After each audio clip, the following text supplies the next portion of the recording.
Alright, hello everyone.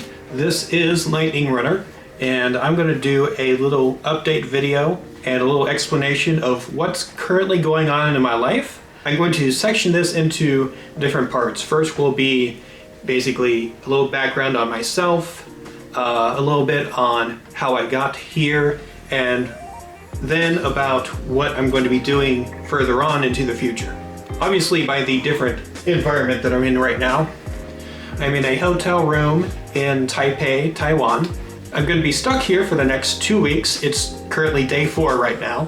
And I thought I would make this an opportunity to sort of give you guys, whoever's watching, a little bit of info into what's currently going on with coming into an Asian country, specifically Taiwan, if you're an expat, a foreigner to Taiwan, basically. So, I used to teach English over in China. I did a year contract over in mainland China from August 2018 to August 2019. Once that was up, I took a little vacation, hopped over to a couple other different countries in Southeast Asia before connecting back home, looking for work over there. Unfortunately, I did not find the kind of work that I wanted to do over in the United States. Either I would need some other qualification that would have cost more money than I wanted to spend, or they just didn't feel like hiring me for some reason. So then I decided, since I have the experience of teaching English as a foreign language to young children in an Asian country, why not try that again? So at this point, I'm just kind of floating around in the US, trying to find more ESL work, but I eventually come up with 3 different possibilities. One was going to be South Korea, but they decided to find someone else. One was going to be Thailand, and one was going to be Taiwan. As you can tell, I'm in Taiwan now, so that's the one that I ended up with. Thailand sounded like a good deal, but it would have been in a much more remote area. I like to be closer to more urban areas, bigger cities and all that. That's just how I am. I occasionally like to go to more nature-filled areas and rural spots just to look around and escape the city every once in a while, but I feel much more comfortable living inside of a city, small or big or however. It was tricky to get over here actually, just because of the COVID-19 situation, mostly how it's affected the United States. Trying to send documents and work with the embassy, the little consulate for Taiwan over in Houston, Texas. They were understaffed. They were dealing with a lot more foreigners heading over to Taiwan, which was making them stressed out. I had to authenticate this and notarize this, give them my passport for the visa and the work permit and all that. Had to take a physical health exam. I had to take a COVID-19 rapid test at least 3 days before my flight. At one point I actually had to drive from my home over in the Dallas, Texas area all the way down to Houston to pick something up, which is a pretty nice little road trip, honestly. It's about less than 4 hours each way. By the way, if you want a good halfway point between Dallas and Houston, the Madisonville Buc-ee's is always a good recommendation for me, but the troubles did not stop there. I did make it over here, don't worry, but the flight over here was a little bit tricky as well. First of all, my initial flight over to Taiwan involved a midway point between Japan, and Japan said, no, you cannot do that. Basically, they felt uncomfortable with me staying overnight in the Narita airport. If it was a same-day thing, connecting, then that would have been okay, but because it was overnight, they did not allow that. So I had to change and go through not just Los Angeles Airport, but also Incheon Airport as well. And wow, don't ever fly through LAX, good God. It is ginormous, it is huge, you're gonna get lost. The food is way too expensive. When I arrived there, I needed some dinner. A lot of places and restaurants there were actually closed, so there was only a little convenience store kind of a place open, and I got a little sandwich and a Dr. Pepper. That cost $13.30. Good Lord. And then for my next meal, the little lunch before I head over from LAX to South Korea, was Panda Express. It was the only other restaurant open inside of the departure gate area. That was $14 in some sense. Good.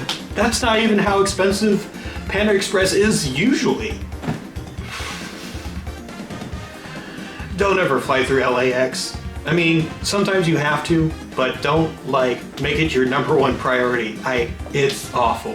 The airport in Incheon is so much better. A little tidbit is that before you head over to an Asian country from a United States airport, they have a little laser gun that they point at you to see if you have a fever or any symptoms. Also, basically, all of the flights that I've been on coming over here, they didn't fill out all of the seats as you would expect. They wanted people to be socially distanced within the airplane. So instead of picking a seat, you basically picked what row did you want to be on, because that was your row.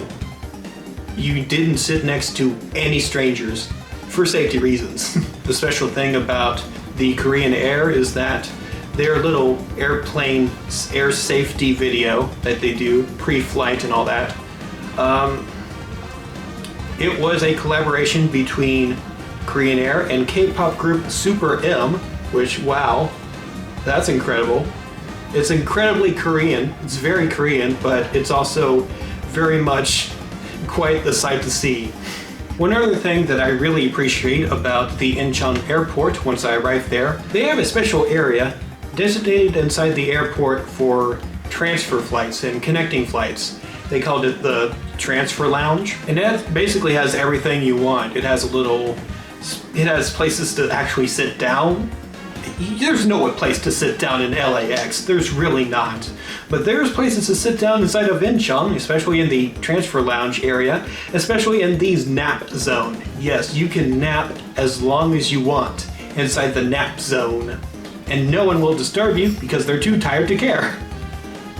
You also still had access to restaurants and all that in the departure gate area of the airport. You had access to a 7-Eleven, and instead of really crappy airport food, you get very delicious airport food, like this udon meal that I had.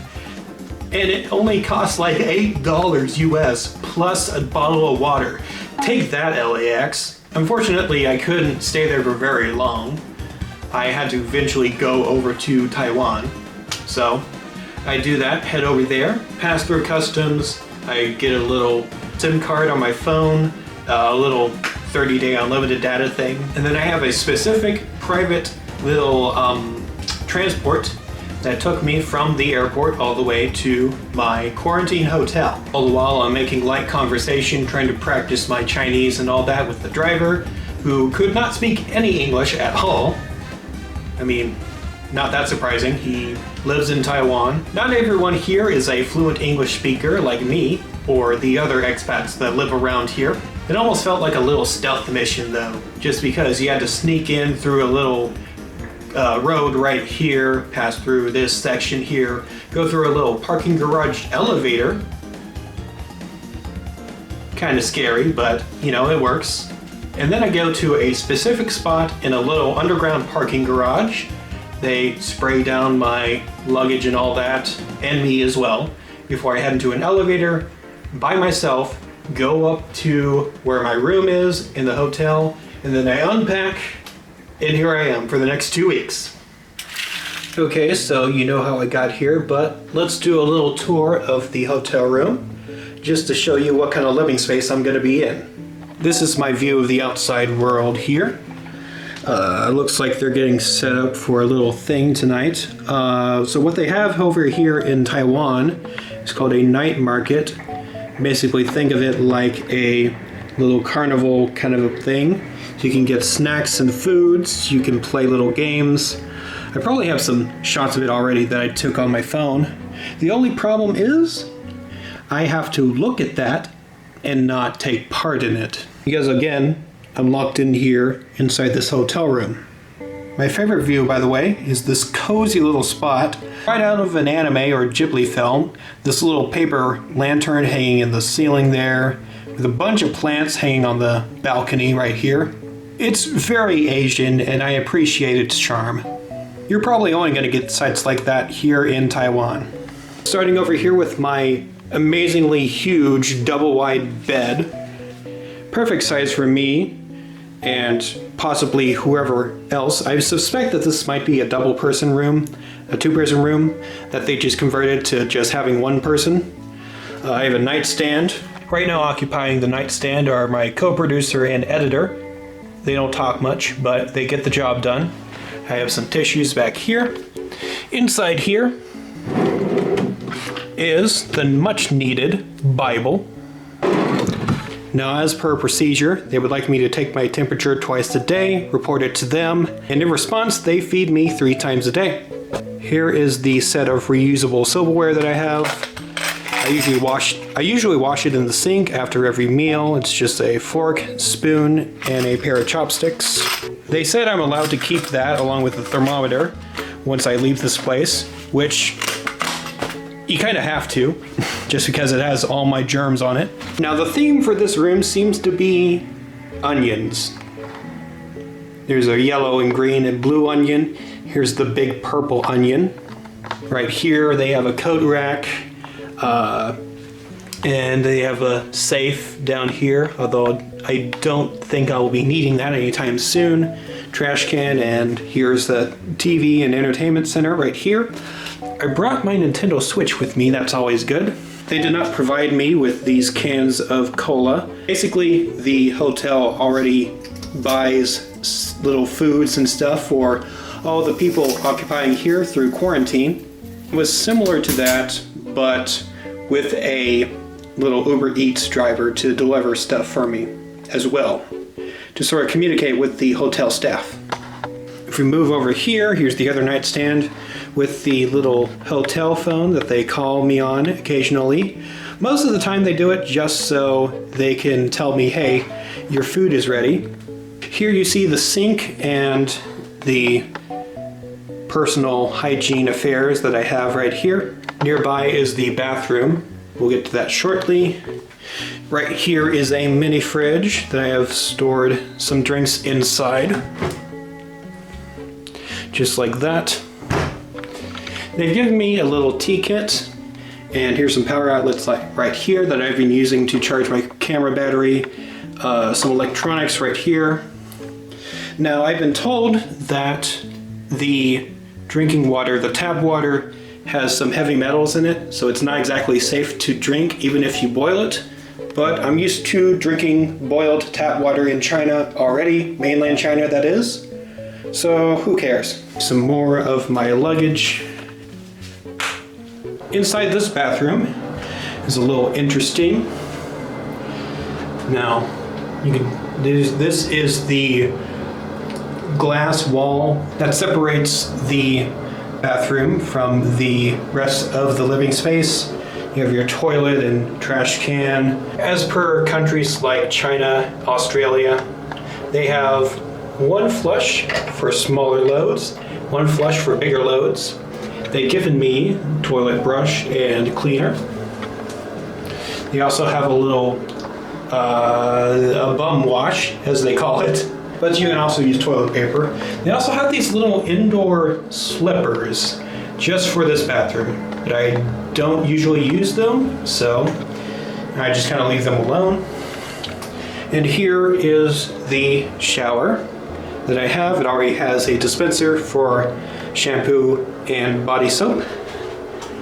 Now, something I am not exactly a fan of is they don't give me little, really like bath towels, the usual kind. They give me like one-time use, which I'm not a fan of, just because even if I do use them once, they absorb so much that they just look all flabby, and that's after like one use. It's not very good. Now, the hotel would like to remind you that you need to be careful of the slippery bathtub, and if you're going to slip, you're going to carefully slip and slide in a very careful fashion. Now, that's basically it for this little hotel room. I do want to mention as well that the hotel staff has given me a whole case of free bottled water to drink from. So that's always handy, along with the little food deliveries that they give me.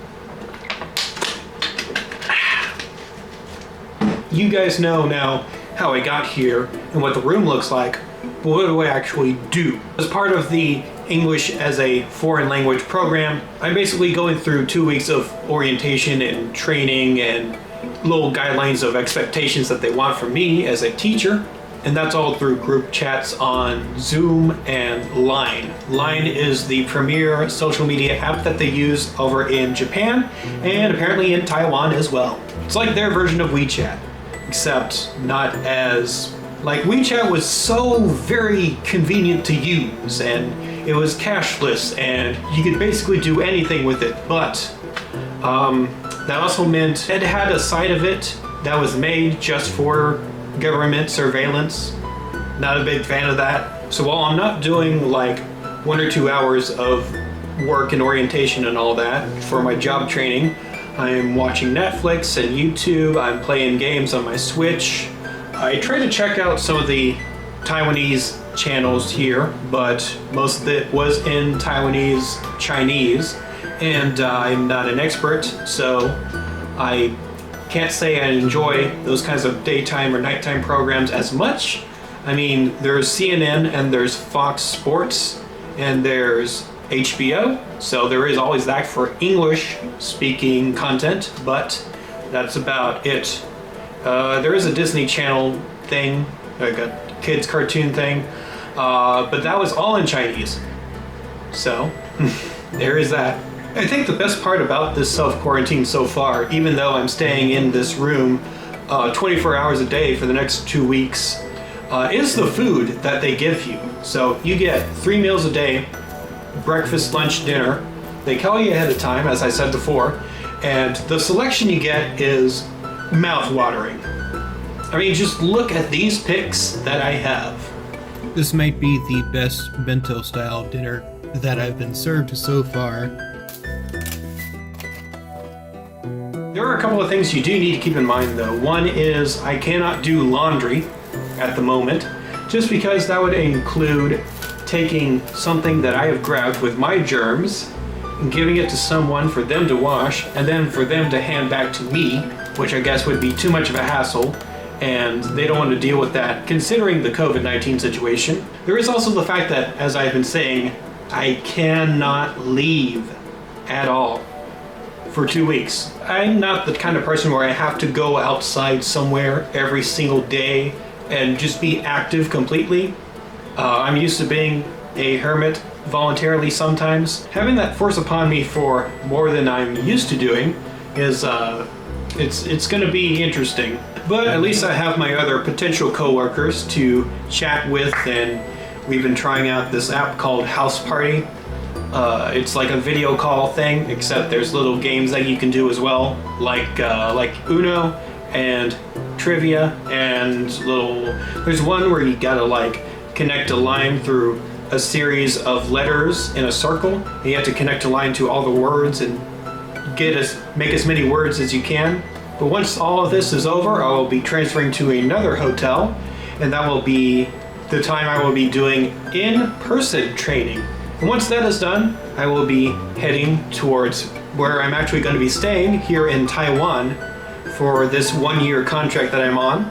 And that's probably going to be the next spot you'll be seeing me. So I think that's all the information that I can give to you right now. So thank you all for watching. I hope you learned something a little bit new about Taiwan and the COVID-19 and how they're handling it compared to the United States, especially with foreigners coming in to the country. This has been Lightning Runner with, I guess, what we would call a vlog or update video. I'll see you in the next one, which will be part 2 of my Q&A video that I did. I have some more questions to go over about my time over in mainland China, so look out for that. I'm going to put a playlist down in the description of this video for all of the other vlog videos that I've done while I was in Asia, mainly mainland China. I filmed my little vacation of when I was in Southeast Asia. I just haven't edited it or uploaded it to YouTube yet. Keep an eye out on that though. If you have any other questions about teaching English in Taiwan, or just Taiwan in general as the country, then you can comment that down below. Other than that, stay safe, try not to get infected by the virus, and have a good day. Bye-bye.